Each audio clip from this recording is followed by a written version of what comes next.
सुप्रभातम। आज online class रे बहुत बहुत स्वागत। पिला माने आज आम नवम श्रेणी संस्कृत बही पढ़ा। संस्कृत बही जो मु सर्वप्रथम गोटे पाठ पढ़ी सिंह शशक कथा। आज गोटे आम पाठ पुणी पढ़ा सत्यम। सत्यम कौन अटे? सत्यम नामम किम? सत्यम शब्द से कह अर्थ? सत्यम अर्थात सत्यता, ट्रू, जहाँ को इंग्लिश में कह। तो देखिबा आमे सत्यम सब पाठर सत्यम कहा को आधारित करी, अर्थात सत्यम कहा को कहा जाए, सत्यर सम्यक अर्थ में आज यही पाठ रे जानी परिबा। तो देख आम मुझे पढ़ी दउछि। आमर विद्वद्मणि डॉक्टर केशव चंद्र दास इदानीन्तन युगे संस्कृत साहित्यकेषु अग्रगण्यः भवति। विद्वद्मणि डॉक्टर किए? केशव चंद्र दास। केशव चंद्र दास कह इदानीन्तन युगे, यही जुगरे, आधुनिक जुगरे, इदानीं बेले एबे, तना युगे माने आधुनिक जुगरे संस्कृत साहित्यकेषु, संस्कृत साहित्य रे अग्रगण्य बोले, अग्रगण्य बोले आगरे गणना करा जाए। डॉक्टर केशव चंद्र मिश्र, डॉक्टर केशव चंद्र दास किए एबे बोले इदानीन्तन आधुनिक जुगे तांकर नाम आगरे गणा जाए। तेना अनेकानि पुस्तकानि विरचना, से माने कोन करथिले? अनेक पुस्तक विवेचना करथिले, अनेक पुस्तक से रचना करथिले। तस्य पुस्तकेषु एकदा इति लघुकथा संग्रह ग्रंथ अन्यतम। तस्य पुस्तकेषु आ से जो पुस्तक मन रचना करथिले से पुस्तक मानक मध्यरु एकदा इति गोटे पुस्तक, एकदा नामक गोटे ग्रंथ अछि। अयम विषय तस्मात् कथा ग्रंथात् उद्धृत। और यही सत्यम नामक गद्यांशटी डॉक्टर केशव चंद्र दासंकर एकदा नामक गोटे लघु कथा पुस्तिका अछि। से पुस्तिकार यही पाठटी संग्रहित करा जायछि। देखिबा गोटे कथा कहानी टी अटे एटा। देख कहानी पढ़िबा, कहानी रे कोन विवेचना करा जायछि। तो देख पिला ने अन्यद्युः पितामही आलिंदे उपविश्य जपमग्ना अस्ति। अन्यद्युः माने दिनकर घटना। पितामही अर्थात के? पितामह माने अजा आई। पितामही माने निजर बापार आई, निजर बापार माँ, जाको आम आई बोली कहूँ। तो दिनकर घटना पितामही अर्थात दादी, जाको आम हिंदी रे कहा जाओ, आउ आई अजा आई।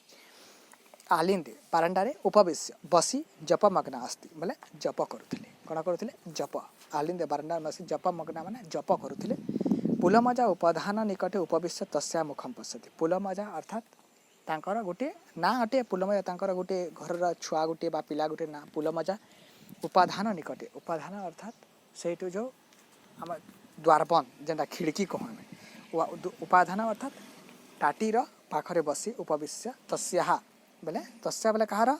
से ही पितामहीर मुखम पश्यति, मुह देखुची। मुखम पश्यति माने मुख को देखुची। माधव किंचित विरक्तो भूत्वा अवदत्।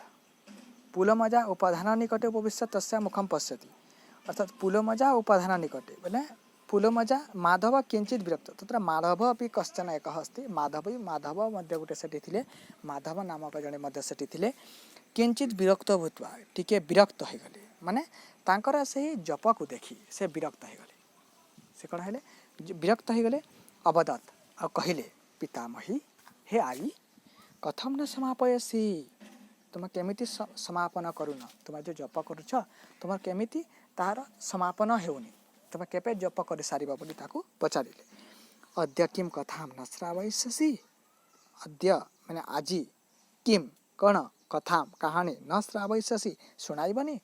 से माधव ताकू कहिला, से जपमग्ना पितामही को कहिला कि आई आज कौन कथा सुनाइबनी बोली ताकू कहिला। पितामही पूर्ववत शनै उपविशति। पितामही धीरे धीरे पूर्व पड़ी धीरे धीरे शनै बोले धीरे धीरे उपविशति बसीगले। कंठम परिष्करति करी से तांकर कंठ को परिष्कार कले। जिम्भा मुखेन आरभते। जिम्भा मुखेन अर्थात हाई गोटे पारिले। जिम्भा बोले हाई, हाई गोटे पारिकी से कौन कले? तांकर कथा आरंभ कले। देखबे कथा आरंभ हवा। एकदा एकस्मिन् ग्राम पान्ते एका पुष्करिणी आसीत्। एकदा बोले दिनकर घटना। एकस्मिन् ग्राम पान्ते, ग्राम पान्ते बोले ग्रामर प्रांतरे बोले ग्रामर शेषरे। एका बोले पुष्करिणी, पुष्करिणी स्त्रीलिंग अटे, माने तार विशेषण एका मध्य स्त्रीलिंग हम। तो पुष्करिणी आसीत् बोले गाँवर शेषरे शेष भाग में गोटे पोखरी थिला। तस्य तत्र ग्रामस्य जनाः स्नानं कुर्वन्ति सैठी ग्रामस्य गाँर जनाः लोक मैंने स्नान करन्ति तत्र माने सहीटी ग्रामर ग्राम गाँर मनीष मैंने स्नान कुर्वन्ति स्नान करुथिले। बसनम ख्यालयन्ति आउ बसनम मध्य बासन कुसन मध्य सेठी ख्यालयन्ति माने धोउथिले। बासनम माने बसन कुसन ख्यालयन्ति बोले धोउथिले। तत्रैवते शौच कर्म कुर्वन्ति और सेठी कौन करुथिले पोखरी रे शौच कर्म माने लैट्रिन मध्य झाड़ा मध्य सेठी करुथिले।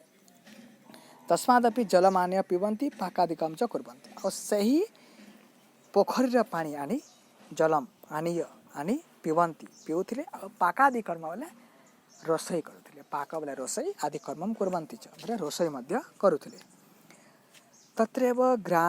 तत्रैव गोमेष छागादीनां स्नानमपि कारयन्ति। तत्रैव सैठी गोमेष छागादीनां अर्थात गाई मैसी छेली कुकुर समस्तंकर स्नान मध्य से करा जाउथिला। गो गाई मैसी आउ छेली ये समस्तंकर स्नानम अपि कारयन्ति। स्नान मध्य से कराउथिले करा जाउथिला। पुष्करिणीं परितः नाना वृक्षा सन्ति और पुष्करिणी चारि पाखरे अनेक वृक्ष माने मध्य सेठी थिला। पुष्करिणीं परितः नाना वृक्षा सन्ति पुष्करिणीर चारि पाखरे अनेक वृक्ष माने मध्य थिला। केचन वृक्षाः तटसंलग्नाश्च वर्तन्ते और केचन वृक्षा केते गुड़े वृक्ष तटसंलग्ना और से केते गुड़े गछ थिले जे पूरा पोखरीर तटरे लागि थिला जार पत्र गुड़िक सब पोखरी रे पड़ुथिला। पुष्करिण्याः अपर भागे एक आश्रम अस्ति और पुष्करिणीर आ गोटे भाग रे गोटे आश्रम थिला। आश्रम अस्ति पुष्करिण्याः अपर भागे पुष्करिणीर आर पटरे आर भागरे गोटे आश्रम थिला। तत्र एको मुनि निवसति सेठी गोटे मुनि वास करुथिले। सही आश्रम रे के वास करुथिले मुनि वास करुथिले। सोपि तर्पणादिकं कर्म तत्र करोति और से मध्य सही पोखरी रे तर्पण अत्या जहाँ तर्पण करा जाए पोखरी जहाँ तर्पण करूँ से तर्पणादिकं कर्म तत्र करते से तर्पण काम मध्य से पोखरी रे करुथिले। किंतु सदा असंतुष्ट भवति परंतु सब बेले से पोखरी को देखि सब बेले असंतुष्ट रहते। से गो मेष गाई मैसी छेली शौच स्नान तापरे सब काम सेठी होतिला। सेठी पानी लोक पिउथिले पाक कर्म करुथिले माने एई सब जिनिस को देखि से बहुत असंतुष्ट थिले। सह जनान अनुनयति माने निवेदन कला। सह जनान से मुनि दिने कण कले मनीष मानकर निवेदन कले बा अनुन्नति निवेदन कले बारंबार उपदेशति और बारंबार तांको उपदेश मध्य देले। बारंबार कण कले उपदेश देले मध्य परम नोक विदस्य वचनम सुनति परंतु केही मध्य तांकर वचन सुनु नथिले। तो पिला माने आगो को आमे देखिबा मुनि कोन करिसंती एवं किभली भाबरे पोखरी को भल भाबरे परिष्कार करिसंती आ कोन कोन घटना घटे आमे आगामी कक्षा रे पढिबा। आजिर क्लास को मैं विराम देली पुणी थरे काली देखाबा। धन्यवाद।